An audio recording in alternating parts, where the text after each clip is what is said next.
Magandang umaga po muli.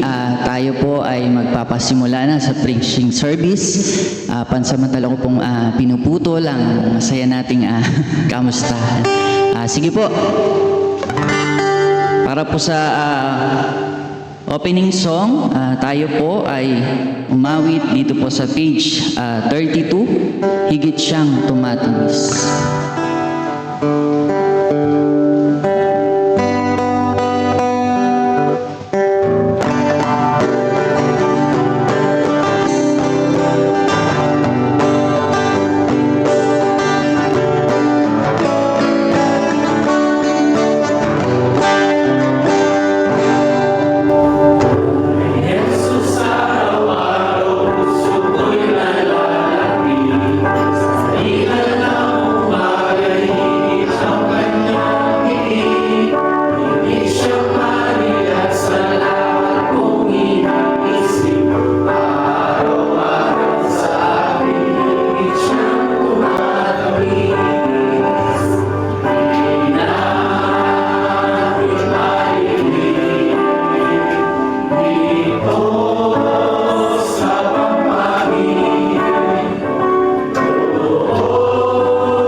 Glenn ang opening prayer.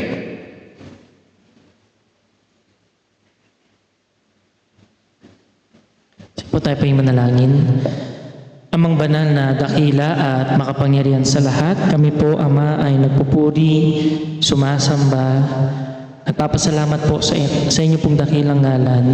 Muli po ninyo kaming idinako sa lugar pong ito upang aming pong mapakinggan ang inyo pong mensahe.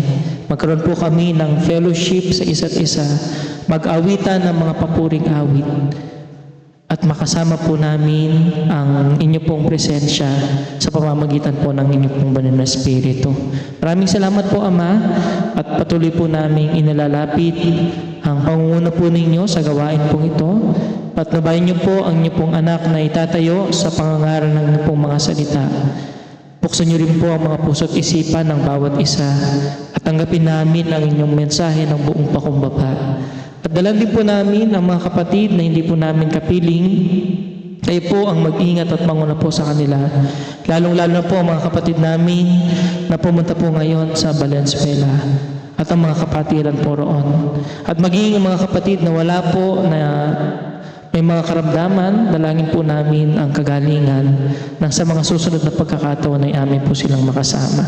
Nagpapasalamat din po kami, Ama, sa mga kapatid namin na may mga kaarawan, nagdiwang at nagdiriwang ng mga kaarawan. Dalangin po namin ang pagpapala para sa kanila, sampu ng kanila pong buong pamilya. Maraming salamat po, Ama. Ibinabalik po namin ang pinakamataas na pagpupuri at pagsamba sa tayong pangalan po ng aming Panginoong Hesus. Amen. Salamat po sa kapatid sa kanyang panalangin. Muli po, magandang umaga. Bago po i-announce sa mga announcement natin, ay bigyan po natin ng pagkakataon na mag-testimony po ang ating mga kapatid na nagdiwang ng karawan at magdidiwang ng kanyang karawan. Unahin ko na po siguro kung nandyan po si Brother Billy.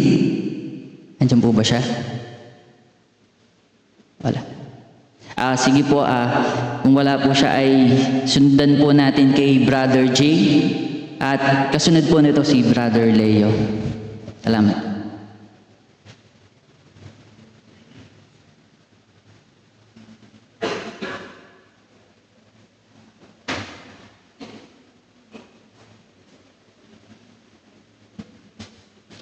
Good morning po sa ating lahat. Una-una, buong puso po akong nagpapasalamat sa ating mahal na Panginoon sa isang taon pong ginabayan niya ako. Kalakasan na pinagkaloob sa akin, protection, at ang aking spiritual na buhay. So, ganoon din po, ang tanging hiling ko lang po sa Kanya, palakasan niya ang aking spiritual na buhay para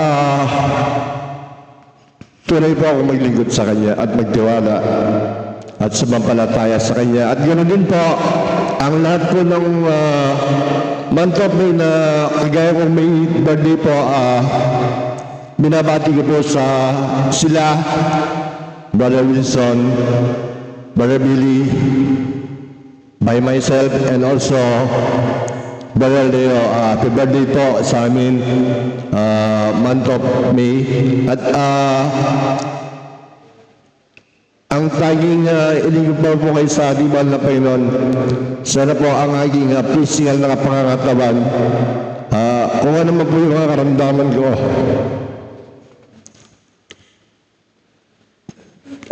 sana po tanggalin niya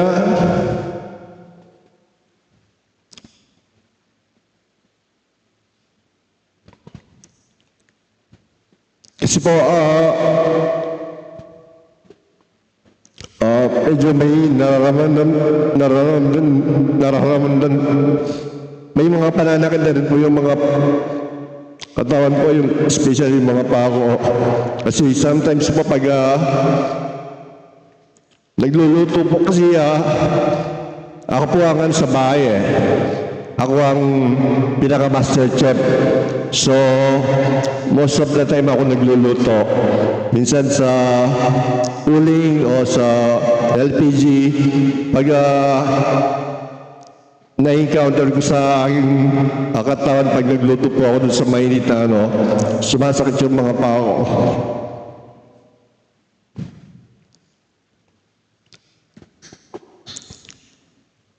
Siguro po,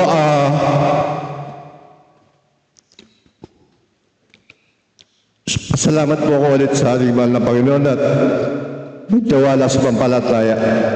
Maraming salamat po.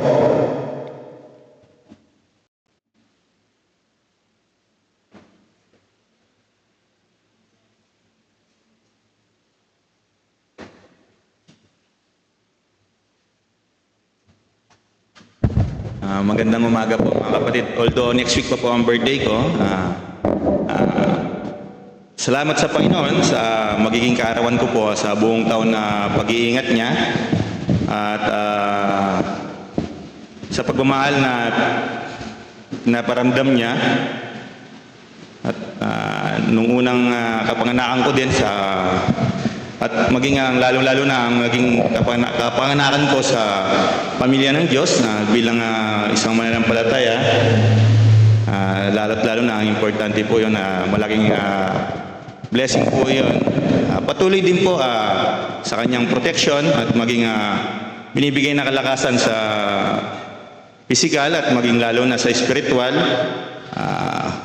kahit na madalas na hindi nawawala ang pagsubok, maging sa pagiging tatay din. Patuloy din ang aking panalangin po sa magdadalawang mga anak ko po, patuloy ang pagantabay ng Panginoon bilang isang padre de pamilya. Unang-una, ang magabayan ko ang aking mga anak na kung hindi pa po darating ang Panginoon, na sila ay makakilala sa Panginoon din at tumanggap sa sariling buhay po nila. Lalo-lalo na si Tayla, medyo kumukulit na po. Siya na po ang lagi nagsasabi sa akin na magtinda. Dati si Sir Roxanne po, ngayon si Tayla na po. Patuloy din po sa pagmamahal ng Panginoon sa aming pamilya.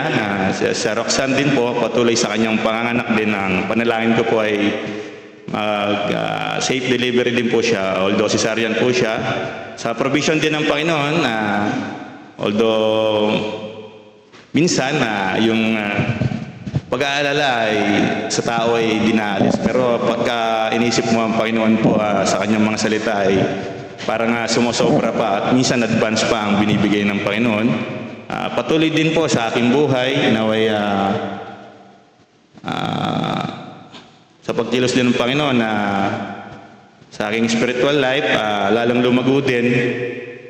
Patuloy, kung hindi pa darating ang Panginoon, naway consistent at hindi mawala sa pamilya ng Panginoon sa kabila ng iba't ibang tukso or anuman. Yung buhay Kristiyano, sabi nga ay hindi ligaya lamang yung hindi minsan mahirap, pero salamat sa Panginoon siya sa mga salita niya, sa pagantabay niya ay lalong-lalo na sa mga kapatid na nagsishare ng mga salita niya sa buong taon na pinakain ako sa spiritual, sa mga ups and down din sa buhay ko. Yun na salamat sa blessing din po through financial, material at saka lalo sa spiritual din po. Yun lang po siguro. Hindi ko na pa sabihin ng edad ko po. Salamat po. God bless.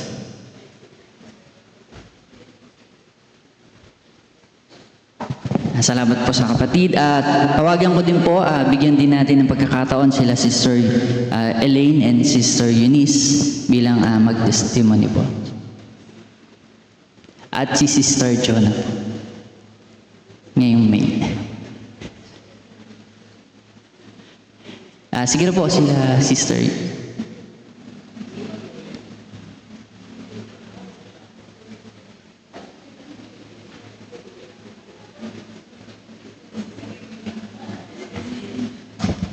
Magandang umaga po sa ating lahat. Ako po si Sister Elaine. Yung birthday ko po nung May 6 pa po.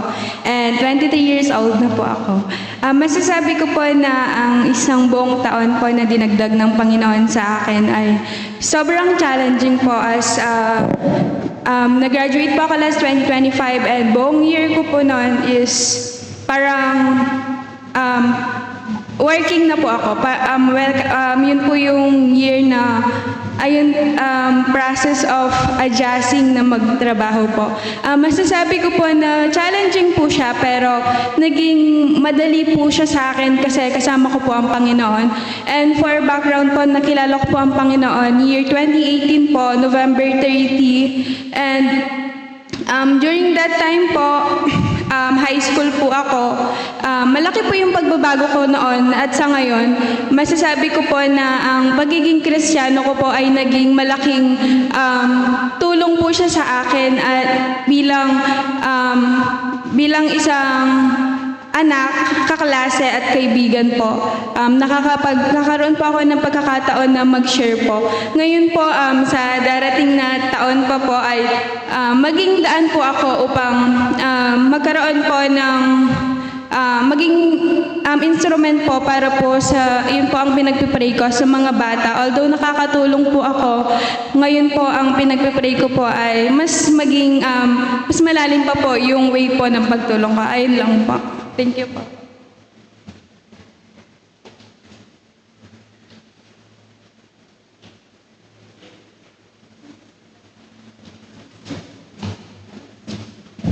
Good morning po sa ating lahat. Sabi po ni Ate Lynn kanina sa akin, wag na po akong maingay na birthday niya. Pero sa May 20 po yung birthday ko, sa Wednesday. Kung si Ate Elaine po 23, ako 15 pa lang po. Ay, hindi po, 20 na po ako. Sa buong taon po, pinagpapasalamat ko po sa Panginoon yung araw-araw po na ginagabayan po ako ng Panginoon sa pagpasok ko po sa school tsaka pag-uwi. Yung sa mga, dahil po student po ako, most of the time po yung mga oras ko po nasa klase, nakita ko po yung laging paggabay po ng Panginoon. Minsan, papasok po ng walang review, ganon. Pero dahil po sa Panginoon, nasa-survive naman po yung mga challenges po sa pag-aaral. Alam ko po na ang tawag dito, na ang Panginoon po ang may gawa ng mga yon. Maging din po yung sa provision niya po sa amin, sa family po namin, yung pagbibigay po ng baon ng parents ko, ni Kuya. Alam ko po na galing din po sa Panginoon lahat ng yon.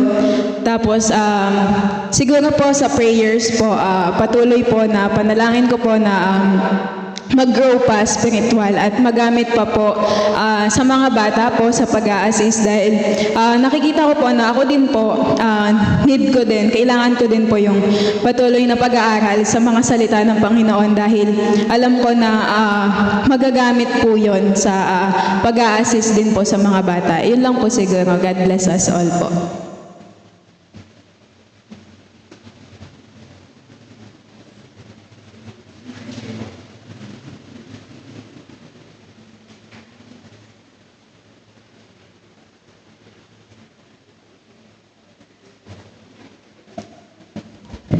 Good morning po sa lahat. Expect ko po next 2 weeks pa po magbibigay po ng testimony. Pero salamat po sa Panginoon Diyos at nabigyan po ako ng pagkakataon na express po yung pasasalamat ko po sa Kanya. Yung year po ngayon, marami pong mga bagay ang nangyari at mostly po ay magagandang bagay po. Yun po, bali po, kung ika-count po talaga yung mga blessings na yun, overflowing po siya at parang minsan hindi ko po siya deserve kasi may mga pagkakataon po kasi sa buhay ko na parang hindi ko po siya nabigyan ng oras or hindi ko man siya na priority. Pero maraming salamat po sa Panginoon na kahit hindi po ako deserving sa ganitong mga blessings, patuloy siya po ang nagbibigay po sa amin, nagpo-provide po sa lahat-lahat. At ngayon po sa birthday ko po, May 30 pa po. At marami pong salamat po sa Panginoon Diyos. At binigyan niya din po ako ng isa pa pong pagkakataon upang pong madagdagan po yung anak po namin. At yung pagbubuntis ko po ngayon, kumbaga po, answered prayer po talaga namin ni Brother Anthony. At hindi po siya tulad po nung kay Era na parang ang dali-dali lang. May mga pagkakataon na matutuloy ba siya? Sa amin ba talaga siya? Pero salamat po sa Panginoon Diyos kasi hindi niya po ako pinabayaan, hindi niya po kami nilagay po doon sa sitwasyon na mauulit po yung dati. At salamat po at dito po malapit na 35 weeks na po ako ngayon. At salamat po sa prayers po ng mga kapatid, sa mga paggabay din po ninyo. Kasi po yung mga pagka po kasi nalaman mo or parang alam mo sa sarili mo na napakaraming nagpe-pray po para sa iyo, nakakagaan po siya ng pakiramdam at mas lalo mo pong nararamdaman yung pagmamahal po ng Panginoon Diyos. Yun po, pakisama po sa prayer, yun po, nalalapit din po na panganganak po na nawa maging safe po yung normal delivery po. Yun lamang po. Maraming salamat.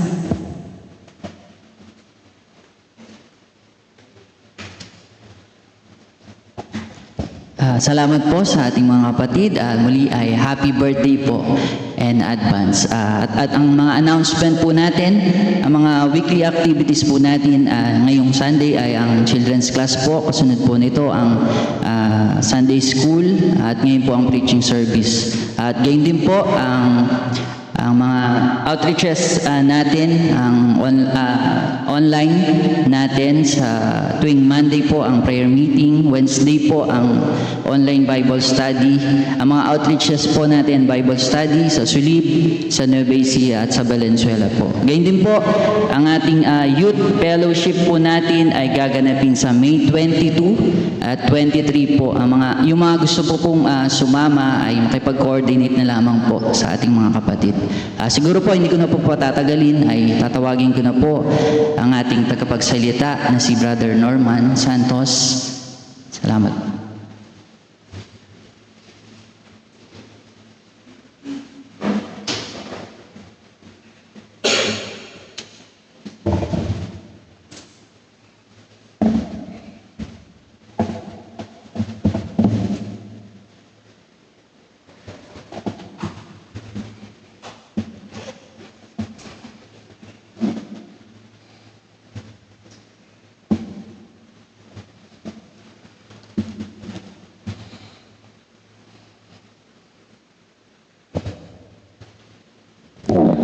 Nanduwag ko. Sige.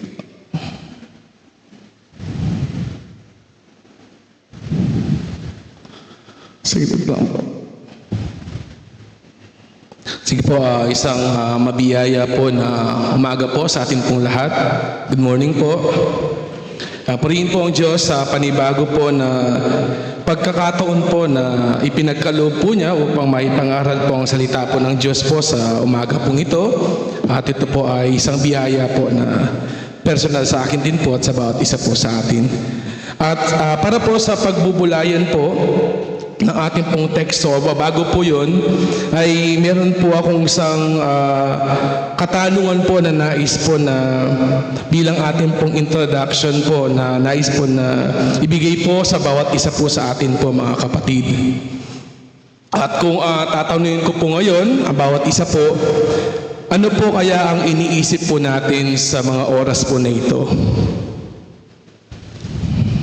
Marahil ay sa mga kanya-kanya na lamang po natin pong nasagutin po ang bagay po na ito.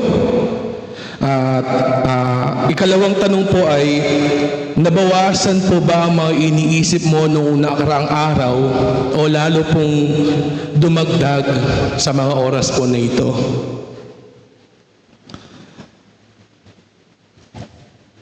At sa ating pong pagbabasa, sa ating pong teksto na pagbubulayan po sa umaga pong ito ay makipagbukas po kayo sa akin po sa aklat po ng mga awit, chapter 94. Mga awit, chapter 94, verse 19. At ganito po ang ating pong mababasa po. Bagamat akin din pong babasahin po sa mababaw po na salin po mamaya. At ganito po ang ating pong mababasa. Sa karamihan ng aking mga pag-iisip sa loob ko, ang iyong mga pag-aliw ay nagbibigay lugod sa aking kaluluwa. Sa mababaw po na salin, ganito po ang ating pong mababasa. Kapag ako ay ginugulo ng maraming suliranin, ang wagas na pag-ibig mo ang umaaliw sa akin. Bago po tayo magpatuloy po sa pag-aaral po ng salita po ng Diyos, tayo po muna ay saglit na manalangin. Ama naming Diyos na banal, dakila at makapangyarihan po sa lahat.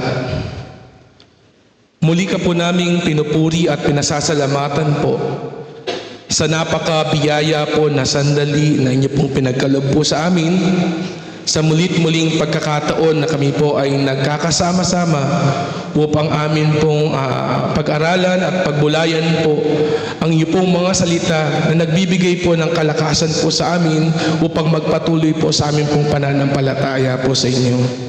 At sa oras po na ito, ang aming pong dalangin ay pangunahan niyo po ang aming pong mga puso at kaisipan. at ingatan po habang kami po ay narito po sa lugar po na ito. Sa inyo po namin lubos na pinagkakatiwala ang mga oras po na ito.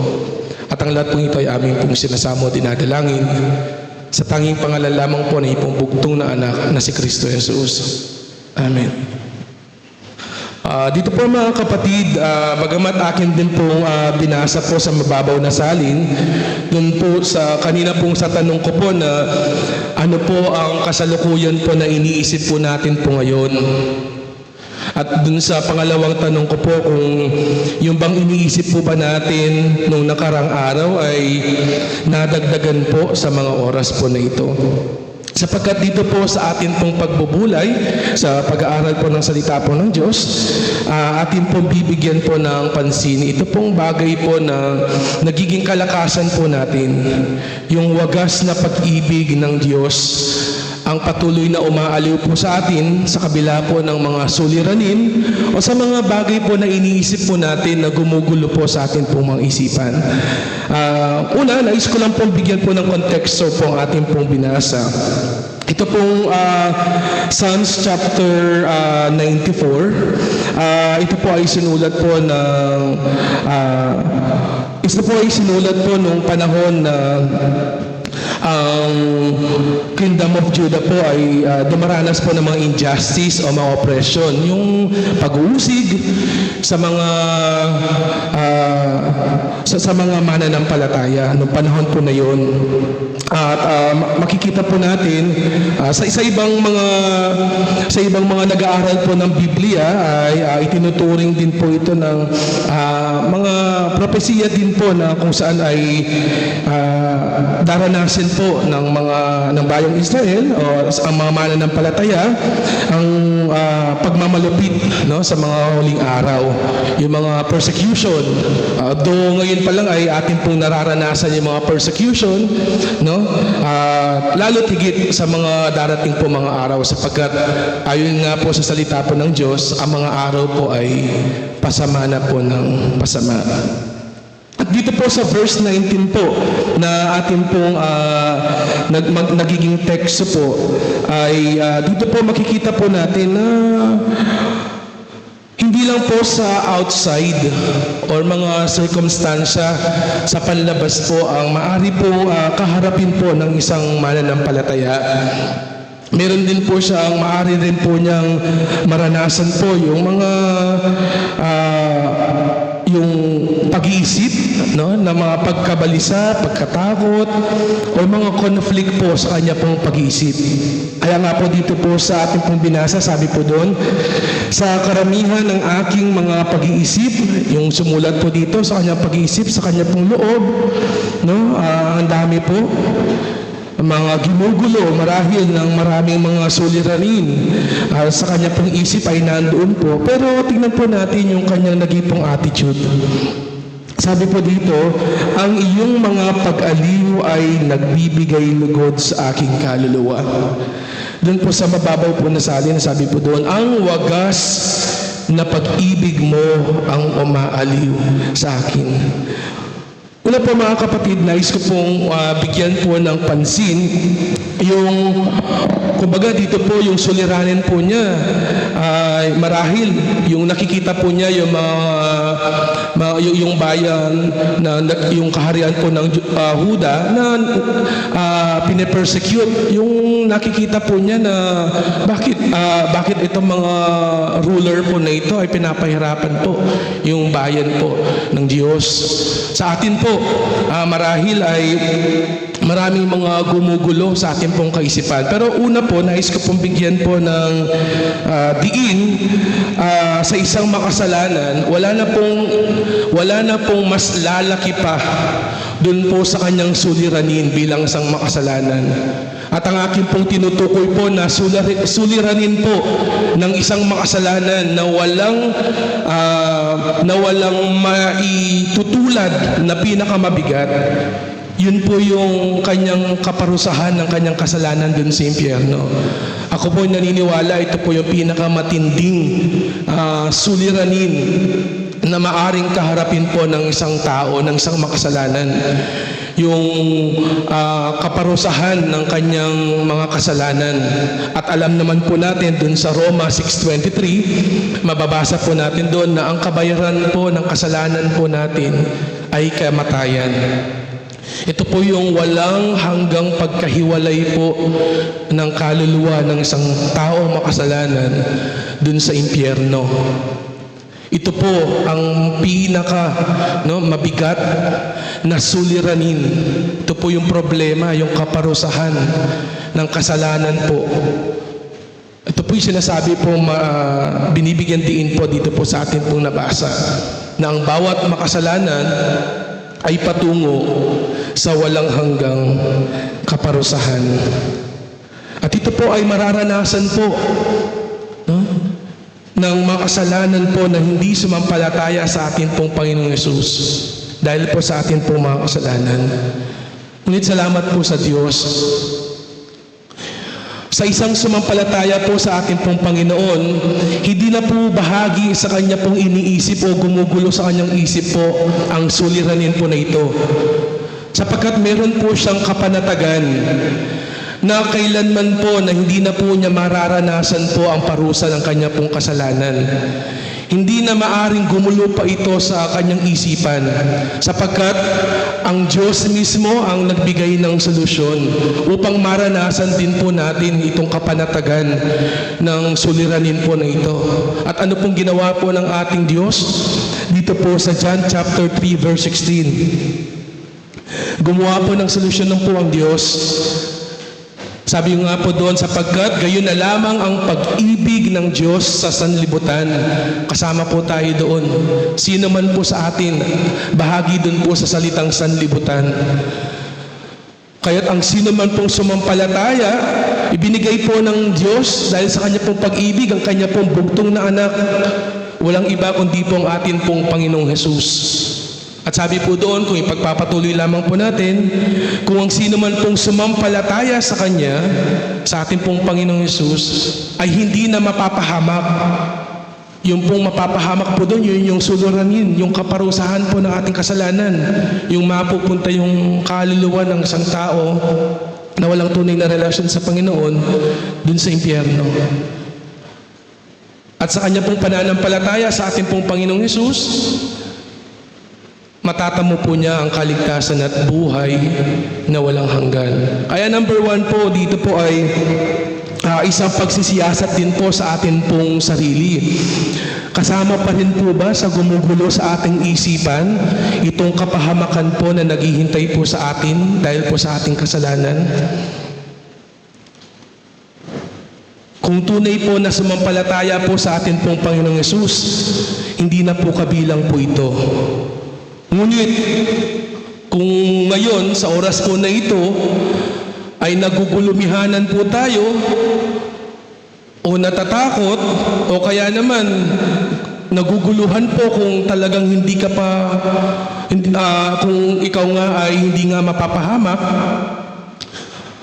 maganda po ay siyasatin po natin po ang ating pong mga puso. Baka hindi pa po natin tunay na tinanggap si Jesus sa ating pong buhay. At kung sa mga oras po na ito, kung mayroon lang po sa atin po na wala pa pong katiyakan po ng kanyang kaligtasan, ngayong nalaman po niya na isa siyang makasalanan, katulad po ng sinasabi po dun sa Roma chapter 3 verse 23, sapagkat ang lahat ay nagkasala at walang sino mang nakaabot sa kaluwalhatian ng Diyos. Sinasabi po sa Biblia, ang bayad ng ating pong kasalanan ay ang kamatayan.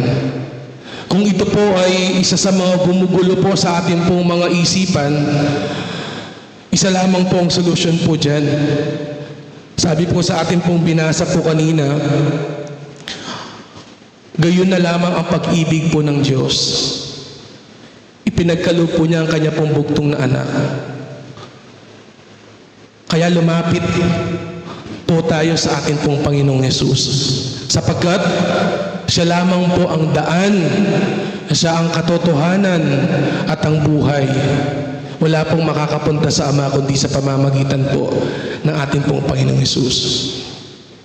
Kaya kung sa mga oras po na ito, Kung ito po ay isa sa maaring gumulo o gumugulo po sa ating pong isipan, habang may pagkakataon po na ibinibigay po ang Diyos sa atin, habang tayo po ay naririto po sa sanlibutan na may buhay pa at mayroon pong kakayahang magdesisyon.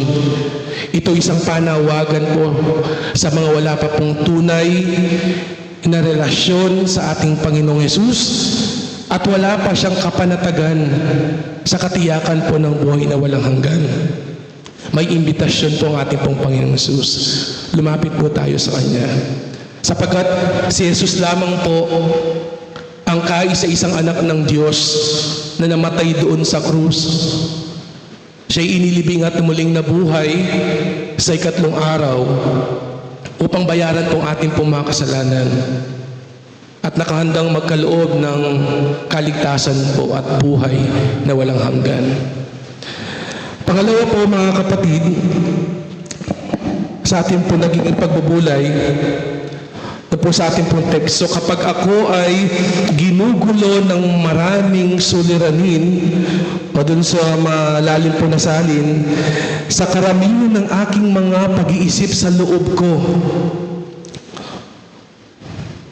Kung may mga bagay po na tayo po ay iniisip po ngayon na nakaka-distract po sa lalong paglapit po natin sa Panginoon, mga suliranin po na hindi po nakatutulong sa pag-focus po natin sa buhay na ito na kasama po ang Diyos. Napakahalaga po na alalahanin po natin, ang sabi po niya dito, ang wagas na pag-ibig mo ang umaaliw sa akin. Matutunan po natin mga kapatid, maalala po natin na may Panginoon po tayo na nag-alay ng kanyang buhay doon sa krus. Kung ang bayad po ng kasalanan po natin ay inako po niya doon po sa krus, tandaan po natin mga kapatid, hindi po doon nagtatapos. At kung ang kanyang buhay ay kanyang inalay po doon, ano pa po kaya hindi kayang ibigay po ng ating pong Panginoon? Kaya mga kapatid, kung may mga suliraning gumugulo po sa ating pong mga kaisipan, hindi po tayo makapag-concentrate, maraming mga kabalisahan, may mga distractions, yung ating pong isip ay hindi napapanatag, alalahanin po natin, the Lord cares for us. Sabi nga po dun sa 1 Peter 5:7, sa 1 Peter 5:7 ay ating pong mababasa, pinagmamalasakit po tayo ng ating pong Panginoon. Po, sa 1 Peter 5:7, ganito po ating pong mababasa, na iyong ilagak sa Kanya ang lahat ng iyong kabalisahan, sapagkat kayo'y pinagmamalasakit niya. Alalahanin po natin mga kapatid, nung namatay si Jesus, inisip po niya tayo. Ngayon pa ba na tayo'y naging bahagi pa ng pamilya ng Diyos? Ngayon pa po ba natin maisip na hindi po nagmamalasakit ang Panginoon po sa atin? Kaya po mga kapatid, dito po sa ating pong binasang supporting verse, na ilagak sa Kanya ang lahat ng iyong kabalisahan. Pagka sinabi pong lahat po. Sapagkat hindi po natin kailanman po makukuha po sa ating pong mga sariling, mga kaunawaan, mga sariling mga kalakasan. Kailanman po hindi natin makukuha po sa mga sariling kaparaanan po natin upang masolusyonan po ang mga bagay po na nangyayari po sa buhay natin. Minsan nakikita na lamang po natin ang ating mga sarili na ginagawa yung kalooban po natin. Minsan madalas, bago pa po natin ipanalangin, ay ginagawa na po natin yung mga desisyon po natin. Minsan madalas, Hiningan po natin ng mga panalangin o inaasa pa po natin matapos na po natin magawa yung ating pong mga sarili pong mga nais o mga desisyon. Mga kapatid, dito po sa ating pong binasa, isang paalaala po sa atin na anuman po mga pinagdadaanan po, mga iniisip, bagamat napakalabo po sa atin pong pakiwari, parang hindi na po natatapos. Kaya po sa isip po natin parang napaka-imposible. Pero tandaan po natin yung mga salita po ng Diyos, yung pag-ibig po niya. Kaya nga po dito po sa atin pong binasa, ang wagas na pag-ibig mo ang umaaliw sa atin. Mga kapatid, isang paalala po dito na maging kaaliwan po natin ang pag-ibig po ng Diyos. Yung sakripisyo po ng atin pong Panginoong Hesus, buhay ang naging kapalit. Mahalagang dugo ng ating pong Panginoong Hesus. Ano pa baga ang hindi kayang solusyonan ng ating pong Panginoon? Kaya dito po sa ating pong pagbubulay, mga kapatid, katulad nga po ng ikalawang punto po natin, the Lord cares for us. Ang kanya pong mga pangako ay lubos po natin pong mapanghahawakan. Sabi nga po dun sa Hebrews chapter 10, verse 23. Hebrews chapter 10, verse 23. Na ating ingatang matibay ang pagkakilala ng ating pag-asa upang huwag mag-alinlangan sapagkat tapat ang nangako. Mga kapatid, may pag-asa po sa ating pong Panginoon. Nakalulungkot po minsan ay nakalulungkot isipin na sa atin po nakikita yung minsan kawalan na po ng pag-asa. Isang nakalulungkot po na bagay po na makita sa isang mananampalataya na nawawalan po siya ng pag-asa. Tapat po ang pangako ng Diyos sapagkat tapat din po ang nangako. Ang kanya pong mga pangako ay totoo. Bagamat maaari pong mangako ang mga tao, pero hindi po tayo makasisigurado na tutuparin po niya ang kanyang pangako. Ngunit ang ating pong Panginoon, nasubok na po ang kanya pong mga pangako at ang kanya pong mga pangako kailanman ay hindi magmamaliw. Kaya po mga kapatid, sa tuwing may mga gumugulo po sa ating pong mga isipan, may mga bagay po na parang sa tingin po natin ay napakalabo pa sa ngayon. Pero dito po, pinapakita po ng ating pong pinagbubulayan ang pagtitiwala po sa Panginoon. Sabi nga po, ang kapanatagan, yung peace. Peace comes from trusting the Lord. Kaya paano po natin masasabing may kapayapaan po tayo? Kung tayo naman po ay hindi buong puso yung pagtitiwala po natin sa Diyos. Madali lang po sabihin na ipinagkakatiwala ko na sa Diyos ang lahat. Pero sa tuwing sumasagi po sa isip po natin ang mga suliranin, parang kumukontra po dun po sa ating pong sinasabing pinagtitiwalaan po natin ng Diyos. Sapagkat ang nais po ng Diyos yung buong pusong pagtitiwala, hindi po siya parang alon na hinahapay-hapay magkabila. Nais po ng Diyos, pag sinabi po kasi natin yung word na trust, complete dependence. Yung sa Kanya mo talaga pinagkakatiwala. At ang pagtitiwala na yon ay hindi siya naaapektuhan ng mga sirkumstansya. Maaring hindi pa na ipagkakaloob po sa ngayon, pero andun po yung paghihintay mo.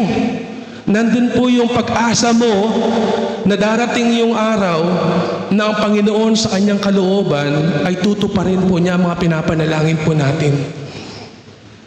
Kaya po mga kapatid, isang pagpapaalala, naalala ko lang po yung statement po na yun, hindi ko din po makalimutan.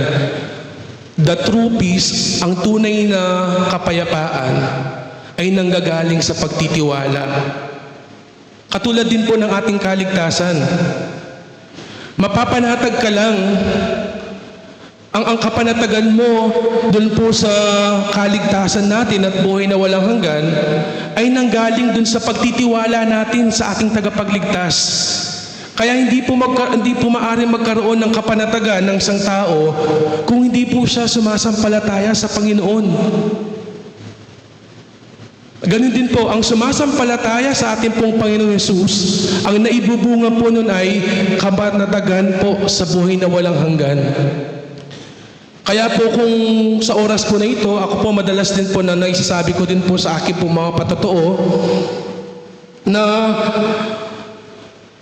nung dati po kasi tinanong po ako ng isang kaklase ko po nung high school, tinanong niya po kaagad ako kung mamamatay po ako ay saan po ako pupunta. Sapagkat ang naging basihan ko po kasi dati po kung naging mabait po ako.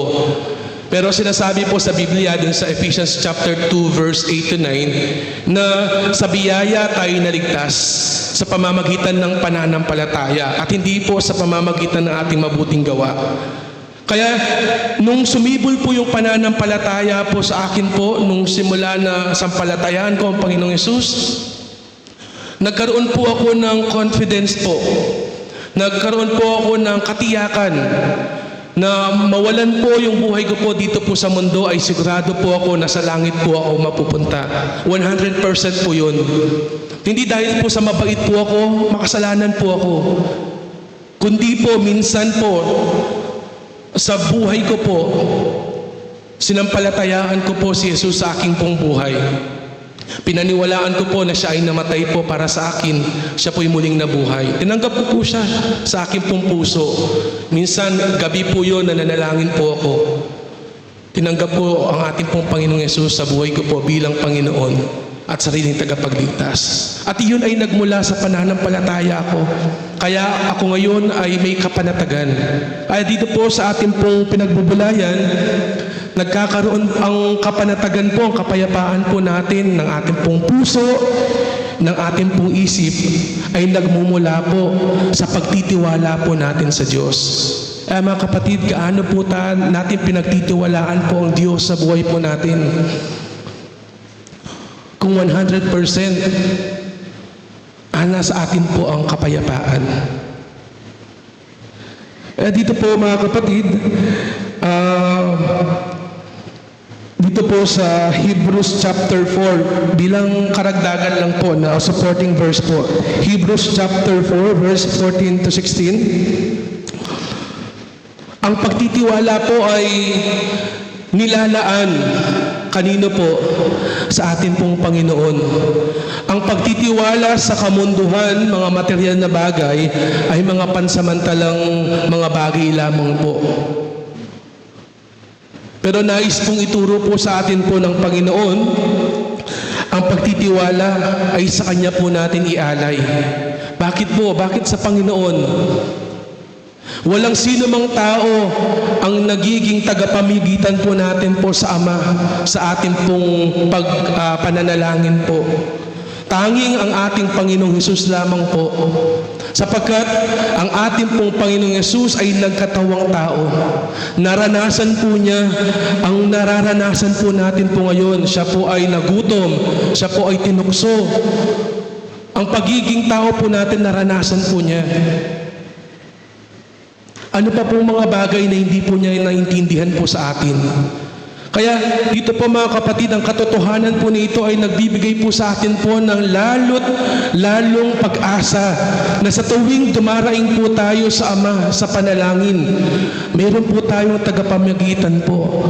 Walang iba kundi ang ating pong Panginoong Hesus.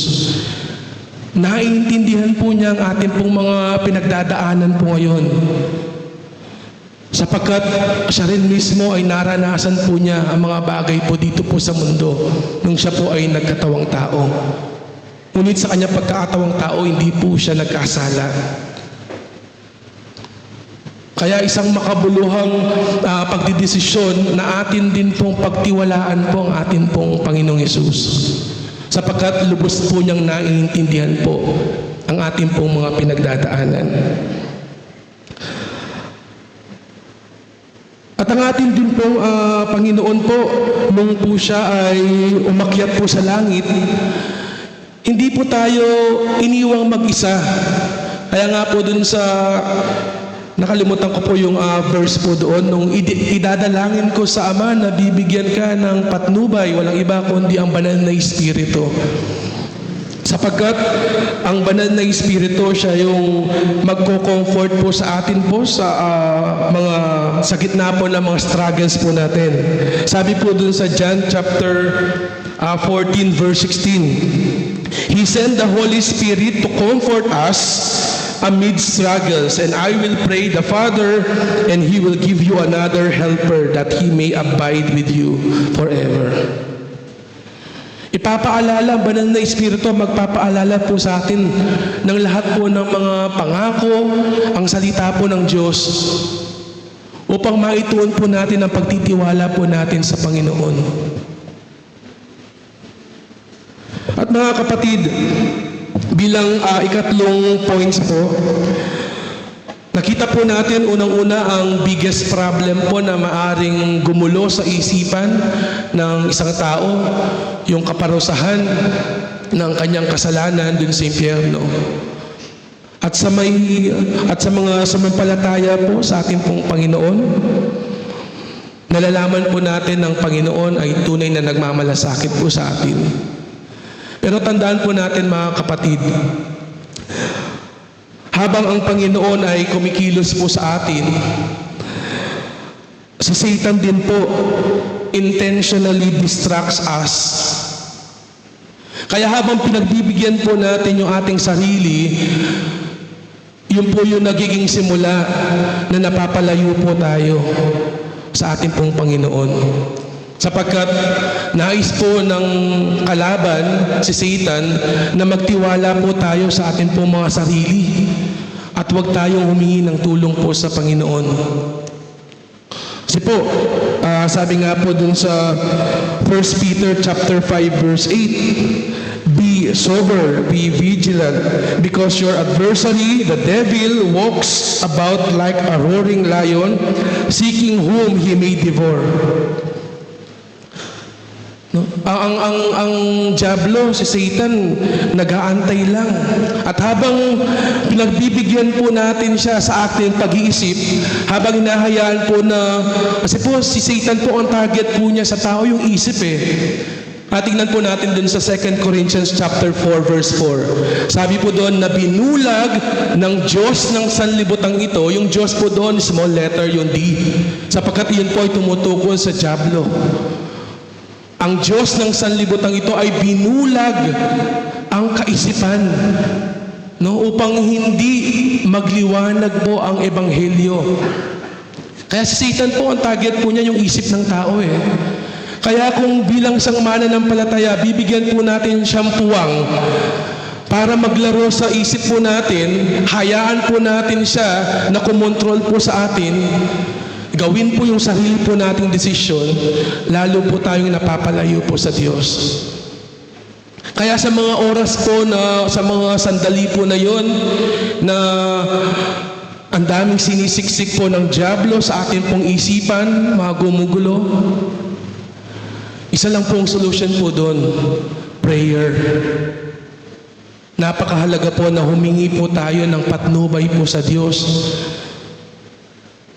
sa pamamagitan po ng kanyang banal na Espiritu upang ipaalala po niya sa atin po ang kalooban po ng Diyos at hindi po tayo mahulog din po sa pakana po ng diablo.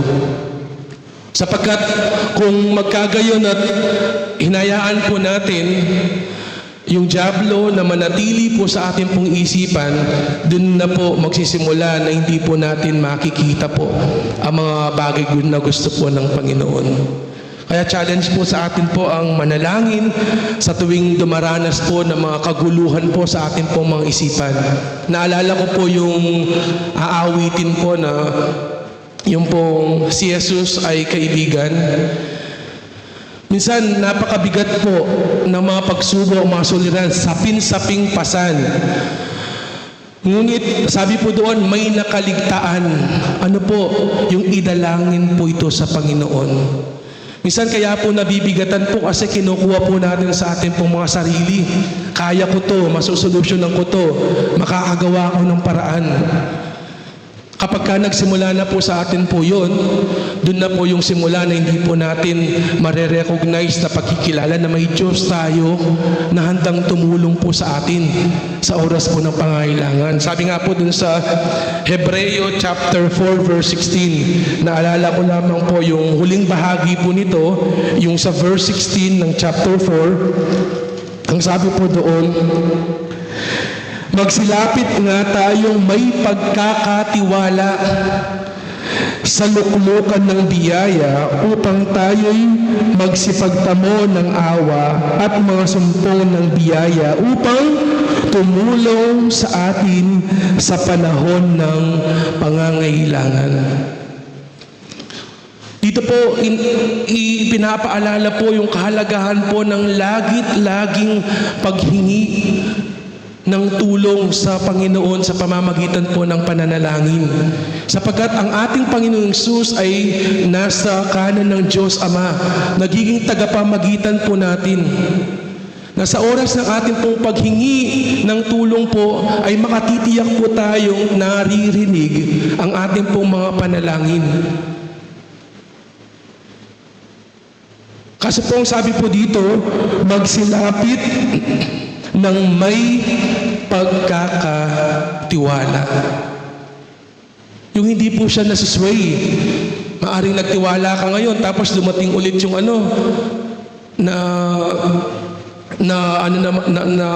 ano po ulit tayo na disturb.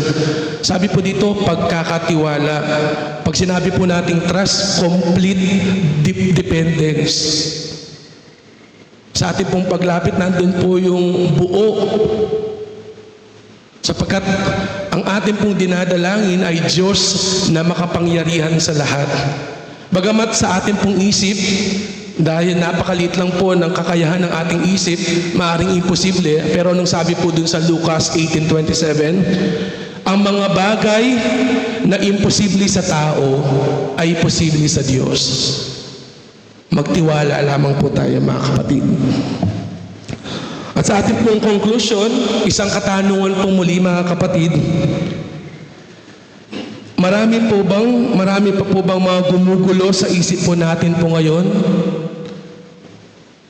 At kung unang-una, kung wala pang katiyakan po sa kaligtasan, kung ito po yung gumugulo sa isip mo, hindi mo pa alam kung sa langit ka ba pupunta o sa impyerno, ito po ay isang imbitasyon na lumapit sa ating pong Panginoong Hesus. Sapagkat si Hesus lamang ang ating tagapagligtas. Walang ibang daan ng ating kaligtasan kundi ang ating Panginoong Hesus lamang. Upang nang sa gayon ay magkaroon ka rin ng katiyakan sa kaligtasan at buhay na walang hanggan.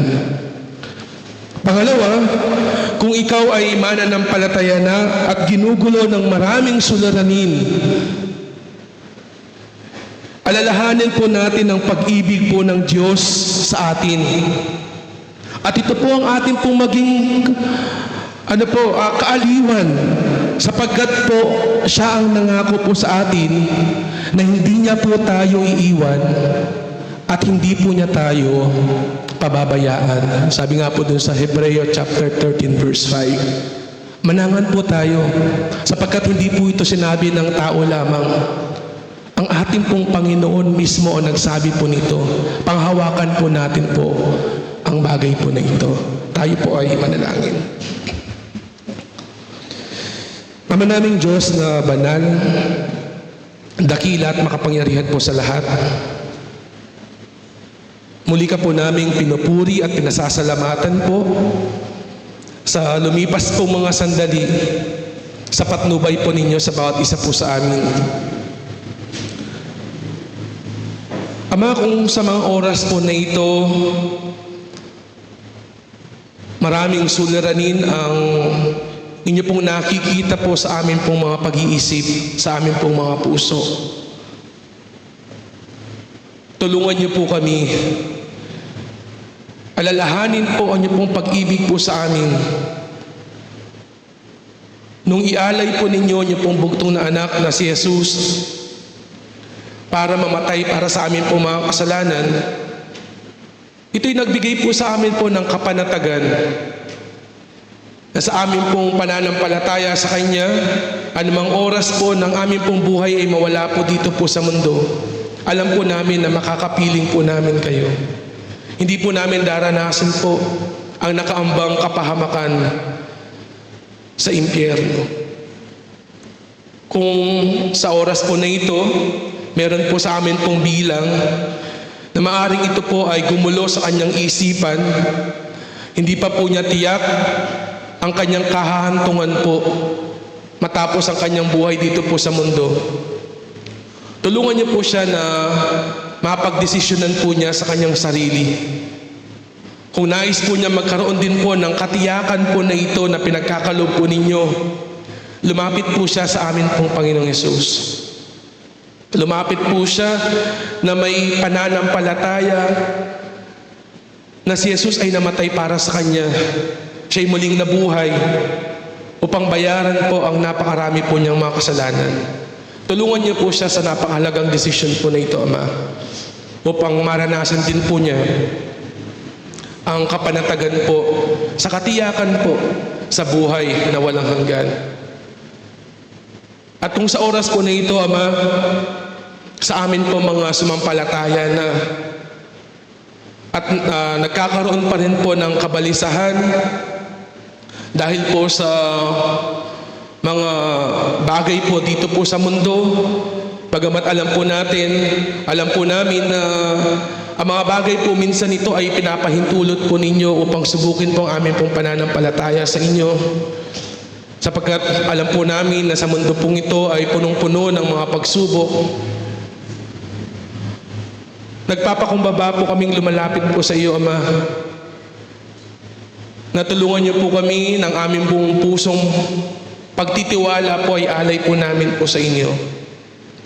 Alam po namin na kayo po ang higit po na makatutulong po sa amin. Sapagkat ipinakita po ninyo ang pag-ibig po sa bawat isa nung ipagkaloob po ninyo ang pong bugtong na anak. Na nung kahit kami makasalanan pa ay minahal niyo na po kami. Lalo tigit po sa oras po na ito, batid po namin nakasama po kami sa inyo pong pamilya. Patawarin niyo po kami, Ama, sa mga nagdaang mga araw po na sa amin pong pagnanais po na malampasan ang mga pagsubok ay kinukuha po namin po sa amin po mga sariling mga kalakasan, mga sariling desisyon na hindi po namin itinatagubilin po sa inyo. Patawarin niyo po kami sa mga panahon na inisip po namin pong amin pong mga sarili. Maraming salamat po, Ama, sa mga katotohanan po na amin pong natunghayan po sa umaga pong ito. Alam po namin na kayo po ang patuloy na kumikilos po sa buhay po namin. Naghihintay po lagi na masambit ang amin po mga bagay po na pinagdadaanan po. Handang makinig sa amin pong mga panalangin. Kaya patuloy po na sa inyo po namin lubos na pinagkakatiwala. At nawa, sa patnubay po na pong banal na Espiritu, ang iyo pong kalooban ang siyang mangyari at hindi po sa amin. Maraming salamat po, Ama, sa mga pangako po ninyo na amin po mapangahawakan po. Na kayo lamang po ang tunay po na Diyos na hindi nag-iiwan at hindi niyo po kami pinapabayaan. Maraming salamat po, Ama, sa mga oras po na ito. Pagpalain niyo po ang bawat isa po sa amin at kayo po ang patuloy na pumatnubay po sa mga natitirang oras po ng amin pong pagsama-sama. Ang lahat po ito ay amin pong isinasamo, dinadalangin sa tanging pangalan lamang po na ipong bugtong ng anak na si Kristo Jesus. Amen.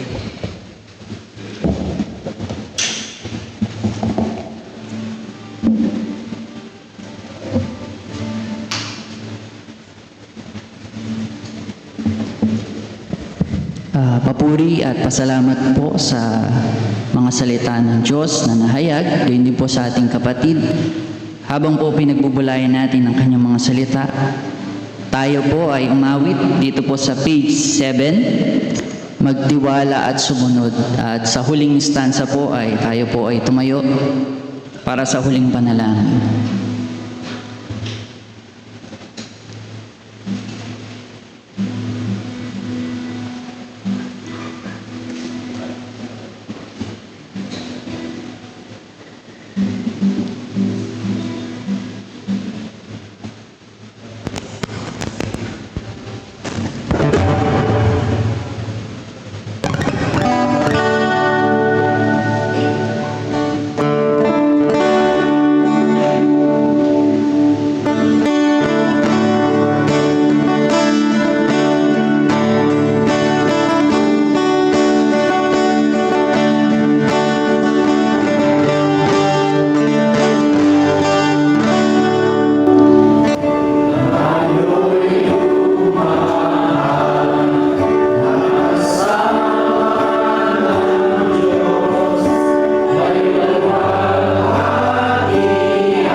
Sige po, tayo po ay manalangin. Amang banal, dakila at makapangyarihan po sa lahat, muli po kami po ay nagpupuri at nagpapasalamat sa mabiyayang umaga na ibinigay po sa bawat isa po sa amin. Maraming salamat din po sa mga kapatid po namin na nagbigay ng kanilang testimony dahil sa kanilang mga kaarawan. Ang panalangin po namin nawa ay patuloy na ingatan at pangunahan din po sila, maging ang kanilang buong pamilya. At ganoon din po sa anak na iyong ginamit na naghayag ng iyong mga salita na amin pong napagbulayan sa umagang ito. Naway magdalang hamon po ito sa bawat isa po sa amin. At patuloy po kasangkapanin mo ito upang sa aming bilang, kung mayroon mang wala pang tunay na pagkakilala, ay hindi niya makakamit ang complete trust o yung kanyang kaligtasan kung hindi tatanggapin ang aming Panginoong Yesus bilang Panginoon at sariling tagapagligtas. At salamat din po sa bawat isa na naririto, na naglaan ng oras, nawa ay kasangkapanin mo rin po ito upang maging ilaw at asin bilang mga anak mo sa mundong ito, na gamitin mo rin po ito sa aming mga mahal sa buhay na wala pang tunay na pagkakilala. Nawa ay tunay nga na ang bawat isa po sa amin ay taglayin ang kagalakan na mayroon po kami, ang kapanatagan, yung kapayapaan sa aming mga puso sa pamamagitan ng iyong mga salita. Alam namin ay ito'y naging reminder din po sa bawat isa po sa amin. Kaya lubos, ito po ay aming pinapasalamatan. At ganoon din po sa anak na yung ginamit. Ang panalangin po namin, nawa patuloy niyo po siyang kasangkapanin at patuloy na biyayaan ng katalinuhan na nagbubuhat po sa inyo upang sa gayon ay tunay nga na magamit mo pa siya sa maraming ministeryo na pinagkakalob niyo po sa kanya. Maging ang kanyang buong sambahayan at pangawakan ang iyong pong mga salita. At salamat din po sa oras na mayroon po kami na binigay niyo po. Nawa ay naging hamon din po ito, naging pagpapala sa bawat isa po sa amin. Maraming salamat po. Binabalik po namin ang mataas na papuri, pasasalamat sa tanging pangalan lamang po namin Panginoong Yesus. Amen. Magandang umaga po at God bless.